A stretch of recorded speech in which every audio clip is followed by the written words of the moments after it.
Terry's favorite verse was found in Luke 1:37. For nothing is impossible with God. Underline that with. Does it have to be with God? Terry believed God would do the impossible. And he looked for ways to partner with God to accomplish the impossible in the lives of his students. Now, picture Terry in heaven with the prophet Jeremiah saying, "Ah, sovereign Lord, you made the heavens and the earth by your great power and outstretched arms. Nothing is impossible for you." Also imagine Terry with Jeremiah as Jeremiah looked out over heaven to see the scene after they said that and turned his back on Terry, and he got a wet willy. And those of you that don't know what a wet willy is from Terry, ask any student, any faculty member. None of us were immune to Terry's wet willy, except maybe the principal. Terry's gifting one of his gifts was giving. Very strong in Terry. Debbie asked me to read some verses on giving, and Terry lived up to these, and believed in them, and acted on them. Luke 6:38. Give, and it will be given to you. A good measure, pressed down, shaken together, and running over, will be poured into your lap. For with the measure you use, it will be measured to you. Matthew 10:42. If anyone gives a cup of cold water to one of these little ones who is my disciple, I truly tell you, that person will certainly not lose the reward. 2 Corinthians 8:7. But since you excel in everything, in faith, in speech, in knowledge, in complete earnestness, and in the love we have kindled in you, see that you also excel in the grace of giving. 2 Corinthians 9:7. Each of you should give what you decide in your heart to give, not reluctantly or under compulsion, for God loves a cheerful giver. Matthew 6:3. But when you give to the needy, do not let your left hand know what your right hand is doing, so that your giving may be in secret. Then your Father, who sees what is done in secret, will reward you. Terry is now receiving his rewards. Many of us in this room received gifting from Terry, and we don't know it.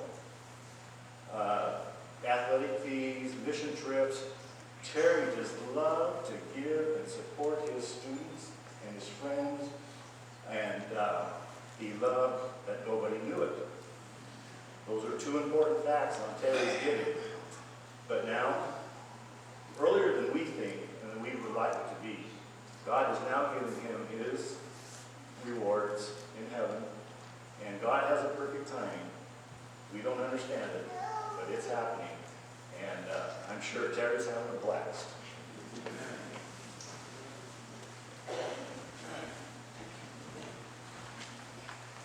I'd like to invite Jerry Stray to come and share some memories.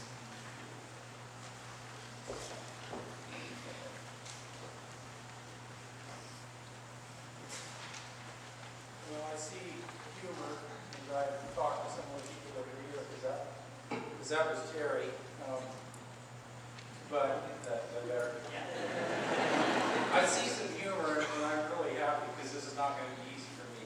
But along with our approach to remembering him for all that he gave us, and there's a lot of grief. And when I think of the air, you got a knife, you could cut it like cheese. And I did that all the time. I opened the door for Terry to just, he'd have made a big deal over that if you know Terry. I just said, anyway. I did that way too many times, and I bet most of the people here have experienced that with his humor, because he loved to find something and then just pick on it and make a joke of it, and it lasted sometimes so long that you were wore out from it. A long, long time ago, in a faraway land, there was a girl named Debbie, and she was in the youth group in the church where I was the youth pastor. and she met a boy named Terry.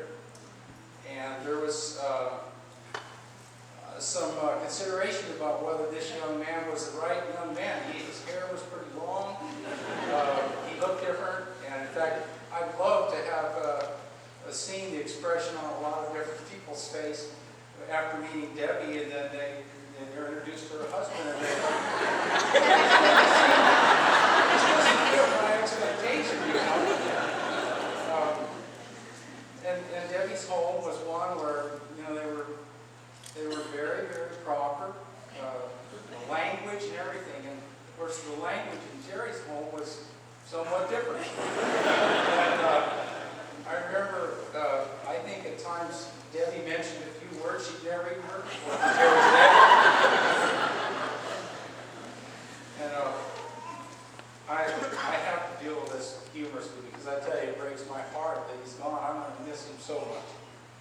Anyway, their lives were a blessing, you know, and whether some people were wondering whether this was a good balance or not, it was great. God knew what he was doing, and they were a gift to each other, and they were a gift to us. When I think of Deb, and I knew her as a young girl, she couldn't have done what she's done today had it not been for Terry. Terry and I used to take road trips, and after he quit teaching, we were able to spend a lot of time together. We had some good memories prior to that, but some of those trips were more funny than you could have imagined. We one time devised a way of making some money, and I'm not going to tell you what our plan was. But, honestly, today it's being used and it's making multi-millions of dollars. Anyway, we would laugh and dream up things and tease and kid each other.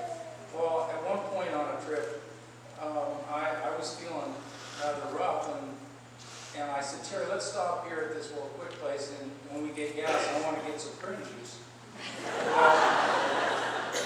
We come out of the store, and I drank, it was a half a gallon of it. I didn't drink the whole half gallon, I drank it fast. And I got that far with it, and I looked at him, and I said, I don't know, maybe I should drink some more. I want to make sure this works. And he said, are you sure? I said, oh yeah, I've done this before, it'll be fine. And, you know, Terry, oh, okay. And I should have known when he said that. He could have persuaded me in reason. He said, Terry, now, I don't know, you probably drank enough of this, it'll work, and it's okay. But no, he lets me, he knows that he's going to have a great time with this.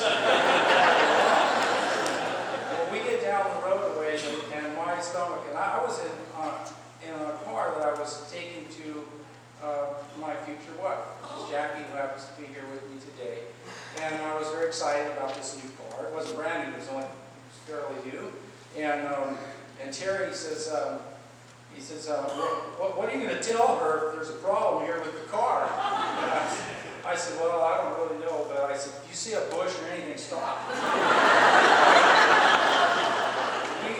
We went along, this was in eastern Oregon, and there wasn't anything. By this time, he started to tease me, because this is hilarious for him. And I'm getting miserable. I can't even laugh. So, it gets worse. We finally got to a place along the road where there was a place to stop. I rushed out of the car, and he's behind me, and I get inside, and you know the long and short of this, it always happens. The door's locked, and something's in there. Major disappointment. Well, after a little bit, I finally get in. I haven't been inside this room more than 1 minute, and I hear this bang, bang, bang, bang on the door. And I'm thinking, Terry? And then I hear a woman's voice, and she says, is there anyone in there? And before I could answer, even I hear Terry say, I'll just take the keys and open it.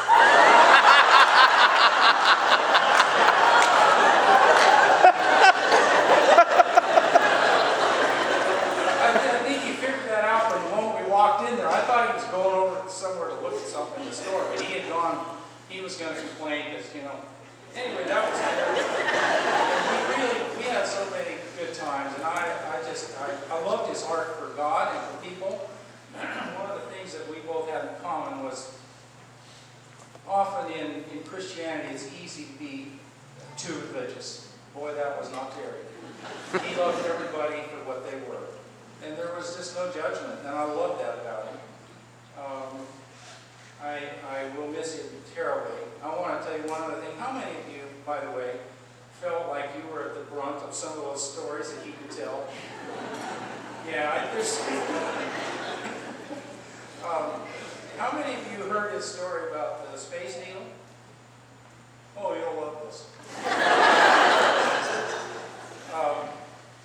You can ask Debbie to clarify this because I don't want to incriminate anyone. You know, they had been to the needle when it was pretty new, and after reviewing as much as they could, they went into the restroom. And while they were there, someone came up to the table and said, do you have any idea why the needle is not moving around? The restroom was not revolving. And there was murmurs amongst the people sitting there. Terry's telling me this, of course. And he said, you know, they were getting kind of worried because normally this is always going in a circle and it stopped. And the man evidently was looking at Debbie and knew that she had probably done something with the gear mechanism.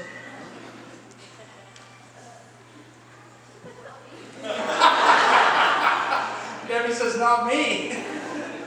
Anyway, I watched him and laughed at him over many things, and I got to tell you, he has bragging rights that are incredible. And you can ask Debbie, maybe she'll tell you about the Eiffel Tower. I'm not going to describe that one, but that was, she's shaking her head. I don't think she's going to tell you.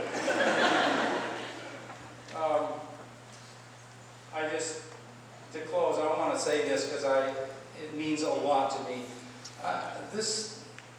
The only reason I got through this is because Terry's sense of humor. I couldn't have stood here and said anything. And I appreciated it so much. My wife died of Alzheimer's. He was there.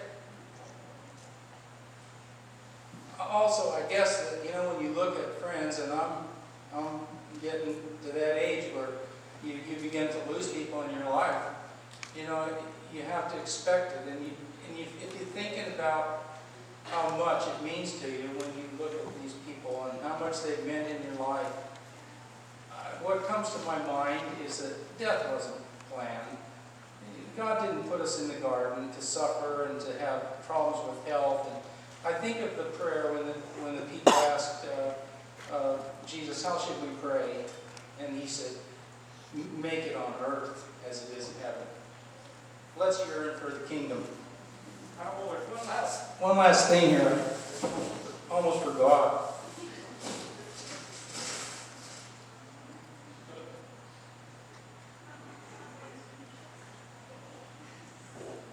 I hope I'm not taking too long here. I'll be quick.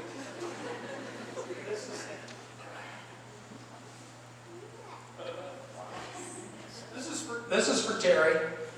I know that he's been really grateful. Do I look nice in it? I'm sure that had this been reversed, he would have done something in order to spoof me, without a doubt. Thank you.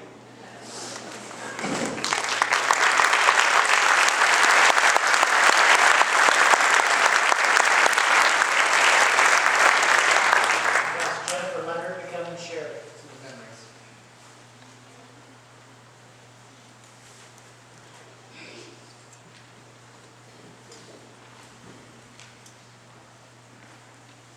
I'm so glad he was funny. Because I'm not going to be.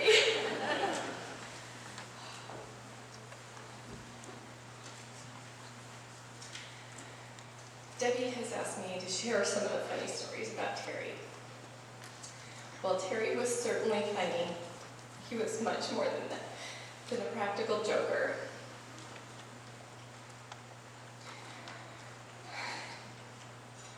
When I asked the Lord to reveal to me what I should share today, I felt like the Lord was telling me to write him a letter. But not just for me, for all of you as well. As I went through the endless Facebook posts about Terry, I realized the impact he had on my life, he had on many of you as well. This is because I knew Kleenex wasn't going to cover it.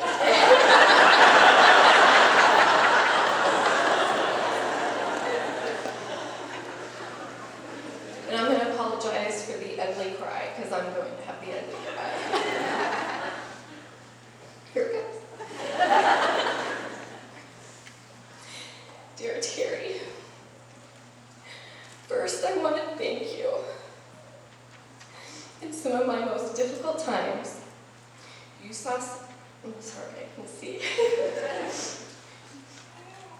You saw something in a young girl that I did not see in myself. And so in my darkest days, you came alongside me and you took me under your wing. You were the hand that God chose to guide me towards making good decisions and away from the bad ones. Terry, you were my advocate. Due to my dyslexia, I was held back the year I started SCCS. This was devastating for a young girl, but it was you that led the charge to get me back into my original grade. You saw how deeply hurt I was, so you pulled some strings and made it happen. This is something I will be eternally grateful for.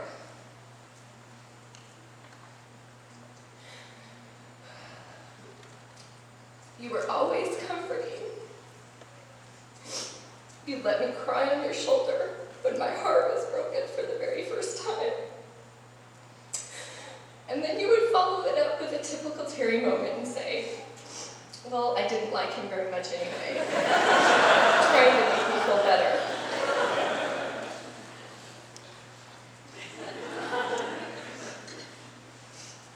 You were a healer of wounds. You were the one that patched me up after being spiked during a track meet. Afterwards, you encouraged me and told me how proud you were of me for getting up and finishing the race blood and all. And then, in another Terry moment, you found an opportunity to embarrass me by driving me home in the big yellow school bus that you thankfully parked in front of my house for all my friends to see. You always made me feel special. You gave me the nickname Toots. Secretly, I loved it and I felt so important that I had a special name. Then one day, I heard you call someone else Toots. I thought to myself, that's my name. That's when I realized you called a lot of people Toots. Giving us nicknames was your way of making us all feel special. Terry, you became a second father to me. But not just me, so many others too. I became your goddaughter. I looked to not disappoint you, and I desired to make you proud of me. In so many ways, my thoughts would turn to you, wondering what you would say or think in different situations. You turned all my tears into laughter, always giving me handfuls of tissue to make sure I didn't get snot all over you.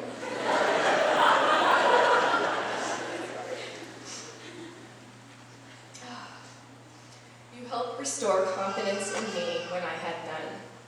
Your kind, gentle words were always present when I needed them. Sometimes your words weren't gentle or kind, but you thought I needed them anyway. Like, hey Toots, you know your butt is getting a little wide. Only in a way Terry could do. When I was down, you took just one look and knew something was wrong. You would hug me and then you'd say something funny like, pull my finger, to get me laughing. You loved me unconditionally, meeting me right where I was, and gave me words of wisdom along the way. On February 3rd, I woke up with a dull pain in my heart. I wondered why it hurt so badly. It didn't take long to learn the pain in my heart was due to the fact that part of it had just been torn away. When I received the phone call of your passing, the physical pain evaporated as it was replaced with a deep emotional one.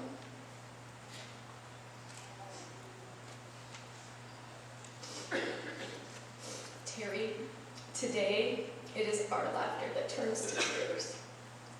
Our heart aches as we think about not having you with us any longer. I will miss your funny and sometimes inappropriate birthday cards you sent me every year. I will miss all of your jokes, your wet willies, and even your pull my finger moments. Okay, maybe not that one. You have touched so many lives, and you and Debbie are leaving a legacy not just for 1 or 2 children, but to hundreds of children. People think that when you become a Christian, you have to conform to certain religious rules, but you were different. You always lived within God's rules, but you did not fear treading outside the religious box in ways that made Christ proud. This is evident by all who are here today.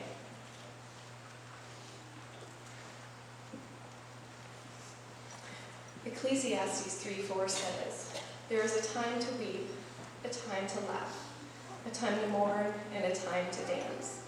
Terry, when it was a time to weep, you were always there to quickly turn it into a time for laughter. And while we want to celebrate your life, we cannot escape that today is a day of mourning. A man as great as you cannot leave this earth without a deep sadness in the hearts of those you've touched. Just know that in your honor, this mourning will soon end. It will turn to dancing because we know you are in the arms of Christ. Well, I did not get to say goodbye. I will look forward to the day in heaven that I get to tell you how much you meant to me, and how much I love you, and how much we all love you.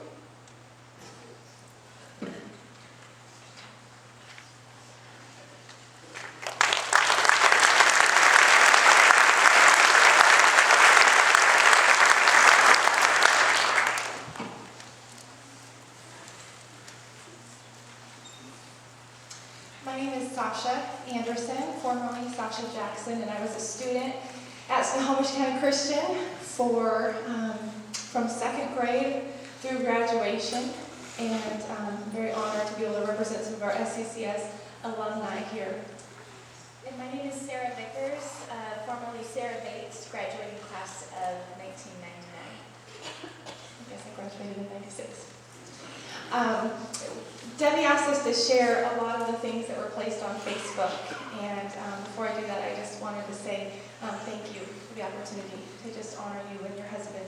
I came to SCCS as a 2nd grader, and I am one of those kids that you're already hearing so much about, that my life was forever changed, the path of my life, because of that school, because of your sacrifices and your giving. And I received multiple times that I know about and don't know about support to be able to be there, since my family couldn't afford to have me there. And I'm just thankful. I met my husband there, and I know looking at Terry and Debbie's marriage has definitely shaped. I didn't have many marriages in my life that I saw and could admire, but theirs was definitely one. And I saw an incredible, giving, loving, honoring man that let his strong wife lead. And I watched her honor and respect him every day when I was at that school. And I'm just thankful for that. Debbie would have loved to do an open mic because she would have been completely blessed by everything everyone had to say. But we would be here a long time. So we're going to share some of those great highlights that were put on Terry's memorial page on Facebook together. Alan Johnson. My favorite memory was all the trips we took with him in school. Whenever he was driving the big buses, he would go super slow with the first wheels over the speed bumps, and then floor it to see how high the kids in the back would bounce. In response to this, Krista Farnham Strasbourg says, "That's so true, Alan, made me giggle. It's always hard to decide if I wanted to sit in the back for this reason or up front so I could be a little closer with him and his jokes." Riley Wallace Sunquist commented, "My friend really needed to go to the bathroom one trip, so Terry took an extra 3 laps around the block, making her laugh the whole time, and she managed to not wet her pants." Amy Hood Baxter, "I don't think I ever quite figured out or planned for it because I distinctly remember falling out of my seat multiple times. It was a surprise every time." Jennifer Egebrotten Watkins, "That's how I chip my front tooth." "I love you, Mr. Schindler, always." And Galen Wallace said, "Yep, good times. I remember in junior high loving it when he drove so I could sit in the back and catch some air." Christina Hood Hyde. When I was in junior high, Mr. Schindler told my math class that hot dogs were composed of worms. He said that they included the ingredients earthobate, or earth-obate. And that was actually ground earthworms. I wouldn't eat hot dogs for 6 months afterwards. I wish I could tell him how much I appreciated his humor, his kindness, his stories, and the love that he showered on students ever. Mike Jenkins. Well, there was this tough time on our soccer team. Without going into details, Terry listened to both sides and he made a great decision to go with his kids on the soccer team. It was a very hard decision to make and I admire him greatly for it. Such quick wit and love for others. Debbie and Terry made a great team as our parents at SCCS. Jeffrey Patton writes, a life changer. I can tell you that I would not have made it through math without this amazing man's help. So many of us can say that, yes? When my love for track was on the line because of my grades in math, he had my back, and he made it possible for me to do the thing I loved and still teach me. Maybe gone, but never forgotten. Thank you. Krista Strasbourg. Mr. Schindler saw us. He could sense a broken heart, and he knew when we were searching and could infuse humor into any situation. To know him was to love him and to be unconditionally loved. All these years later, the power of that gift still lives in my heart, and with his passing becomes increasingly clear. I wish I could tell you now, Mr. Schindler, just how much you mean to me. I love you. Anne Thorensen. I'm sorry, honey, I kept trying to pronounce that so well. Terry was a teacher who touched the hearts and minds of all of his students. He loved them each individually and in a special way. Thanks for loving all my kids. He supported his wife in all her endeavors and gave of himself, even if he didn't want us to know. You will be missed. Miracle Jackson. My favorite Mr. Schindler times were when we would take prayer requests at the beginning of class, and if I ever said I have an unspoken, he would pray for it, but after class he would say, okay, Miracle, so you spoke of an unspoken, now speak up so I can know what's really going on. Darcy Inman. I remember Mr. Schindler teaching us girls, either PE or a sports team, how to break a solid wood board with our hand. I was so sure I couldn't do it, but he told us to imagine hitting someone on the other side of the wood. It was so cool, or should I say rad, since it was the 80s after all, that I did it. And afterward he told me that the board I broke was a bigger challenge because of a knot in it. Of course, he didn't tell me that before I tried it. Amy Lee. I remember I first started going to SCCS and Mr. Schindler was my first math teacher and I hated math. But by the end of the year, not only was he my favorite teacher, but I loved math. And to this day, I still do and I enjoy teaching others to love it as well. I will always remember his positive outlook on life and consistently try to achieve that in my own. Sarah Lauby Brower. I love that Mr. Schindler was in charge of detention, where I spent many hours. I would walk in, throw my hands in the air and say, I'm innocent. And he would laugh and say, no, you're not. Grab a seat, preferably your own. Heather Roy Yuri says, Terry was my safe place to go during that first year of teaching. Whenever I thought I was going to lose it, I would visit Terry, get a good dose of sass and perspective. Thank you, you were so much to so many. David Michaels. Favorite memory of Mr. Schindler was when he asked to have my freshman homecoming picture to put on his desk. He told me he wanted to keep it as a reminder for everyone that miracles do happen. He was very good at building up my self-esteem. Best part was visiting him after graduation just to see that same picture was still there. Penny Bryson. One day in 8th grade, he was out and the sub never showed up. We never notified anyone and thus the class was skipped. He tried to be serious about how we should have notified someone when we were out without a teacher, but it was too hard for him. He admitted he would have done the same thing. He was such a great teacher, caring, funny, and his love for the Lord was given to all of his students. Ann Spitzy. As I teach my students, I often remember and try to emulate Mr. Schindler. I try to give them the gift of laughing at yourself and with others while you learn. The gift of feeling valuable for just being you. Simply put, I try to give my students what Mr. Schindler gave me in abundance. Oh, and also the gift of a wet willy when least expected. I can't wait to see you again in heaven, Mr. Schindler, and see how you filled it with laughter. At this time, Mr. Schindler just asked us to take a moment and pause and to ask you, anyone, if you've ever had a wet willy from Mr. Schindler, could you please stand up?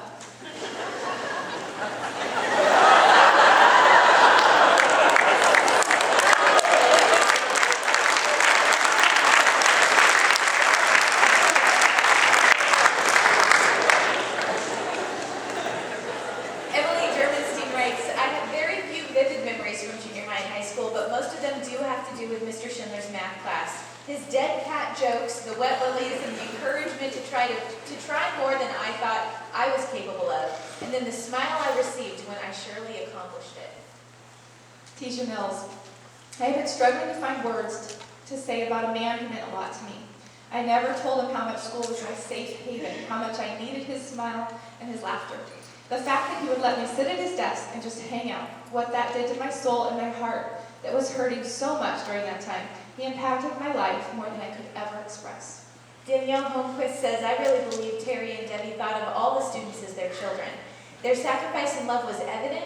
Even though we all grew up and took on our own lives, they were always there to share in your joy and the worst of times. Their love has never failed us.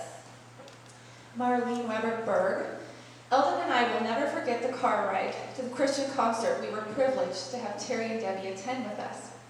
Terry's jokes and one-liners were so continuous that we were all in hysterics.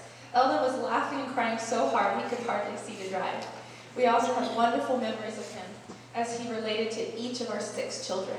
He even had special names for some of them, making us feel that they were all special to him. Amy Baxter, I remember how Mr. Schindler hated Scrouge, their cat. He had all sorts of stuffed animals and calendars of dead cats, cats run over by cars, complete with tire marks, cats being squished into a copy machine. I think deep down he really loved that silly cat. It's funny the things that stick with you. Beth Ardsma, he once tried to convince me that the food he had just served me was his cat. I almost believed it.